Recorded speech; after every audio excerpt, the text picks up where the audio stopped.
I'm like the old guy who yells at the kids who play on his front yard, "Get off my yard!" I have to admit I'm in a bad mood. This shoulder's bumming me out. So I can't play hoops, can't hit any golf balls. So, I don't know. Maybe I've evolved into this old man with loafers and a pipe who doesn't enjoy celebrating with the kids. Speaking of old guys, Shane Battier, Miami Heat forward. I had to make a segue somehow there, Shane. I hope you understand. Dan, what do you celebrate? Do you celebrate a 10-point uptick in the price of GE stock? No. Is that what excites you at this point? I mean, lighten up, buddy. I know. I know. This Florida Gulf Coast, I was just a little concerned for them at the end of the game and that they're celebrating a little too much, and then they got a pep rally. Did Duke ever have a pep rally mid-tournament run? No, we didn't, but it's a different circumstance. You know, come on. When your coach is a .com billionaire, you can do whatever you want. It's an unwritten rule, and that's Florida Gulf Coast. Are you rooting for him? Heck yeah. It's a great story. Okay. It's a great story. What These if kids are excited to be there. They're playing to win. They're you can see how much fun they're having. If this doesn't excite you, then you know what? You're in the wrong business, Daniel. Well, no. It does excite me, but let's say Duke was playing Florida Gulf Coast. Well, that's a different story. I'm rooting for my guy. Well, wait a minute. What about all the excitement and the great story there? Well, my loyalties run deep, Dan. Too close to home for me. Come on, but Florida Gulf Coast. Come on. This doesn't make you smile. No, I love it. I love this story. It doesn't inspire you. Let the kids celebrate, for goodness sakes. Enjoy the ride. You know, Dan, in life, if you don't enjoy the ride, what's the point? Okay, but I thought Duke used to fake their celebrations. Like you guys would, act like you guys were all spontaneous and celebrating. Some of that was acting, right? No. Oh, it was too. No, that's one of the Coach K's number one things he taught us. Enjoy the process. Enjoy the small victories in life. Because guess what, Dan? They're all small. Okay. They're all small. But did you need to huddle after every free throw? Come on. That was all fake, too. How many times do you guys huddle up in the studio? I bet every commercial break you guys bring it in. And no, we don't. We don't talk to one another. You're sitting there, hey, guys, set me up. Set me up. We all know who the talent here is. Just set me up. No. He's Shane Battier, the Miami Heat forward. Another win last night, 27 in a row. Help me with this in understanding. There seems to be this moment where, I don't know if it's panic, desperation, or a little concern where you guys flip a switch and then all of a sudden go on a great run. How does that happen? Well, we don't flip the switch. No one is that good. But I think we have gotten to a point now in these games where we've gotten down double figures, where we look at each other in the eye and say, guys, come on, let's wake up here. Let's be serious. We're giving a bad effort, a BS effort. Let's turn it up. And usually we've responded. And that just comes with playing with each other for a couple of years now and developing that chemistry. Yeah, but there was a point, though, last night where it almost seemed like LeBron said, he looked around and said, all right, I think it's time here. And then you guys went on a run. Is something said in the huddle? Is there anything that LeBron does that you say, all right, we sort of know, let him take over the game? We sort of know. He's probably the only guy who, when he gets tired of how things are going, he can change it with just his effort and his demeanor. The rest of us can try, but we're not that talented. LeBron is that guy who can do it, and so he does. And usually it works out in our favor. Are you guys playing differently because of this winning streak? No. If you came in our locker room before the game, the same antics, the same group of clowns that has been loose and prepare for each game in our own way. And we go out, and for us, it's about standard of play. We have bigger goals. We know that we're trying to gain momentum and build towards the playoffs here, which are in 12 games from now. The streak is a byproduct of just trying to develop our game and sharpen our game towards the playoffs. More impressive streak, what you had at Duke or what you have right now at Miami? They're different. I think that when you play in a professional league, you got to understand the level of time and preparation, and the fact that everyone's getting paid to beat you every single night.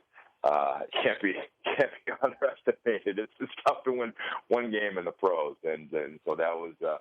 I think it's a little tougher to win because you have so many lulls in the night and during the season, in the NBA season. In college, every game you're fired up. So only play twice a week. More disliked, Duke or Miami? I would say that Duke probably raises more passion and he evokes more passion than Miami. But also, when you're looking at the Heat, I think it might be, blowback on LeBron, but it seems like a distant memory when he had the decision. Do you get that feeling? What are the crowds like when you guys come into town?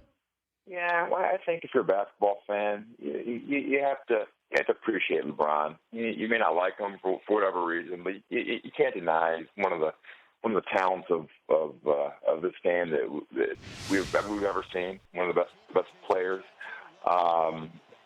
The tenor has changed in the last couple of years, no question. Last year no one was chanting MVP on the road when we play in Atlanta and in Orlando. So it's a little different.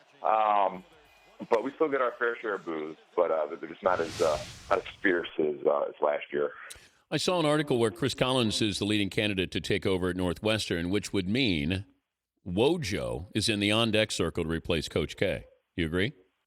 We'll see. Oh, come on. Who's going to be the next head coach of Duke?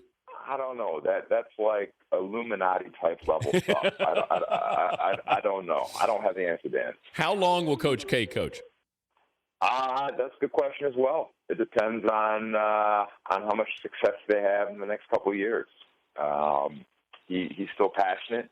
He's done with USA basketball, so I don't know what he'll do if he doesn't have coaching anymore. And so I used to think that he was going to hang it up soon, but I could see him coaching for a while now. More likely to win a title this year, the Heat or Duke? Since I'm gonna bet on myself. And so but I wouldn't be surprised if either takes it home. So you're guaranteeing a title, I think. Shane Battier guaranteeing the Heat. This just into the Dan Patrick Show. That's what I like. Dan, the only thing I'm guaranteeing is I'm going to eat some oatmeal after this interview. That's the only thing I'm guaranteeing. Well, you're also guaranteeing that you're joining us courtesy of the Naismith College Basketball Player of the Year Award, too. I am, presented by AT&T. Well, we got Trey Burke on tomorrow. Who's the leading candidate here for the College Basketball Player of the Year? Trey Burke is my Player of the Year. I won the Naismith trophy as a senior back in 2001 at Duke, and I'm the spokesperson now. And there are 4 great candidates that are finalists: Trey Burke from Michigan, Doug McDermott from Creighton, Victor Oladipo from Indiana, and Otto Porter from Georgetown. But I think Trey Burke has been the best player in the best conference, the Big Ten, and really the only guy who's done it on the road. A lot of guys have done it at home, but he's been playing well on the road. Last game notwithstanding in the tournament. So he deserves my vote. Now you said your senior year, that probably strikes people as strange that a player of your talent staying for your senior year. If you were going into college now, would you be staying 4 years? Well, Dan, I wasn't good enough to come out early, to be honest with you. And so I needed every second to develop my game. And, I don't think I'd be the player I am today or the person if I didn't graduate. I think I have a better perspective on life, and I had a game when I got to the NBA. For me, it wasn't about just making the NBA. I always had confidence I was going to make it, and I wanted to be a player. And some would argue that I'm still not a player, but I think I've had a nice career, and I'm proud of everything I've accomplished. Well, lighten up a little bit. Good to visit with you again, and congrats on the winning streak. And enjoy the small things, man. Go out, pick a daffodil, admire its beauty. Don't be so hard on yourself. The shoulder will come back, and you'll be the old Dan Patrick that we all know and love very soon. It's all good. Thank you, Shay. If I'm there, brother, I'd hug you. All right. I'd hug you. All right. You need a hug. All right. I love you, Shane. All right. Wait, I didn't get a I love you back. Shane. I love parts about you too, Dan. All right. I love parts about you. All right. Thank you. Thank you, Shane. Man, that was awkward. Told him I loved him. I was trying to lighten up, trying to appreciate all the great moments in life. Pick a daffodil. I think I stunned him. I just took one of those fake charges they do at Duke right there.